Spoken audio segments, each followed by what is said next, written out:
चारित्रेण च को युक्तः सर्वभूतेषु को हितः विद्वान् कः समर्थश्च सत्यैकप्रियदर्शनः. Verse 23. ससत्यवचनाद् राजा धर्मपाशेन संयतः विवासयामास सुतं रामं दशरथः प्रियं. स जगामवनं वीरः प्रतिज्ञामनुपालयन् पितुर्वचननिर्देशात् कैकेय्या प्रियकारणात्. तं व्रजन्तं प्रियो भ्राता लक्ष्मणोऽनुजगामः. स्नेहात् विनयसम्पन्नः सुमित्रानन्दवर्धनः. भ्रातरं दयितो भ्रातुः सौभ्रात्रम् अनुदर्शयन्. रामस्य दयिता भार्या नित्यं प्राणसमाहिता. जनकस्य कुले जाता देवमायेव निर्मिता. सर्वलक्षणसम्पन्नाः नारीणामुत्तमा वधूः. सीताप्यनुगता रामं शशिनं रोहिणी यथा. पौरैरनुगतो दूरं पित्रा दशरथेन च. We have seen up to here how Dasharatha, unable to really change the course of fate, with all his efforts as a king, as a loving husband, as a pleading father to his own dear son Sri Rama, he could not hold this turn of events, and this meant Sri Rama's going to the forest for 14 years being inevitable, and Bharata taking the rulership of Ayodhya, becoming the crown prince, being the second inevitable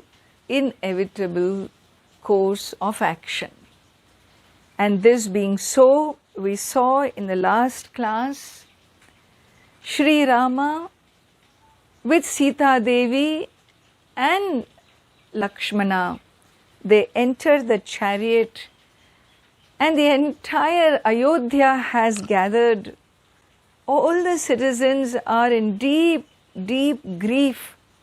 They try to hold back the chariot, telling the charioteer Sumantra to stop, to not start, to go slow. And with all this kind of a holding back, we have Sri Rama, who has only one instruction, and that is Yahi Yahi. Run, move. And there these people are saying, Tishta, stop. Please wait. Please slow down.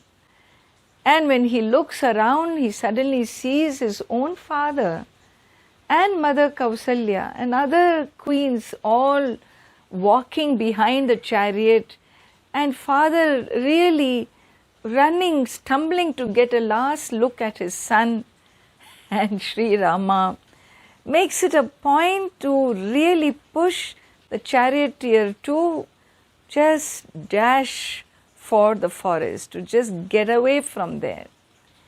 Dasharatha himself calls, wait. Sumantra looks confused, and Sri Rama, seeing the confusion, whom to listen to, the king or the exiled prince? Sri Rama makes it very clear. He says, understand one thing, you listen to me. Oh, of course he's going to say that. And when you take me away and after dropping me when you return, and if the king asks you, you did not obey king's orders and I am going to behead you, such a situation can arise, and you just answer in this way. You say, Na ashrausham. I did not hear. So, iti, thus you answer to the king. And here opens up a whole new question on how could Sri Rama ask him to tell a lie. I'm sure some of you slept over it, some of you looked for an answer, some of you lost your sleep. And how to justify this act of Sri Rama? And whatever be your answers, Sri Rama gives his own answer here. And he says, Na ashroshamiti rajanam upalabdhopi bakshasi chiram dukkhasya papishtam iti. It is a great sin on one's part to do an action which causes agony, pain, affliction to another. I am a prince, I am a kshatriya. I cannot be the cause of grief and affliction and sorrow, sadness for the entire country of Ayodhya. The only way to relieve the citizens of Ayodhya from pain is for me to be out of sight as soon as possible. The more I hang on, the more they will sink in grief. And the next, my brother, when he comes to take over, he will have a very difficult time. We must not let grief linger a moment more. And therefore, if that means we need to speak a lie, the lie is not a lie as long as I am not the beneficiary. This lie is not a lie as long as others are benefiting. I am not a beneficiary here, and it is to be done, and therefore listen to me and follow my instructions. Well, Sumantra takes the chariot away, and they keep going, and some of the many citizens of Ayodhya followed him and kept going to the city limits, outskirts of the city, and unable to bear separation, they kept running behind the chariot. Sri Rama was so aggrieved to see this. He got down from the chariot and began to walk. After some distance, they all got down and began to walk with these people, all of them walking towards the bank of Tamasa river, and that's where it became dusk. Evening had set in. They decided to rest for the night. And resting there, weeping, crying, afflicted, the other citizens of Ayodhya also slept. And when all were resting, being so tired after a long day, early morning Sri Rama woke up the other three and told them quietly, let us change the course of our travel. Let them not see where we have gone. And therefore he makes Sumantra take a route which cannot have the tracks, where the people of Ayodhya cannot see the tracks and follow. And this way, early morning, at dawn, they fled away.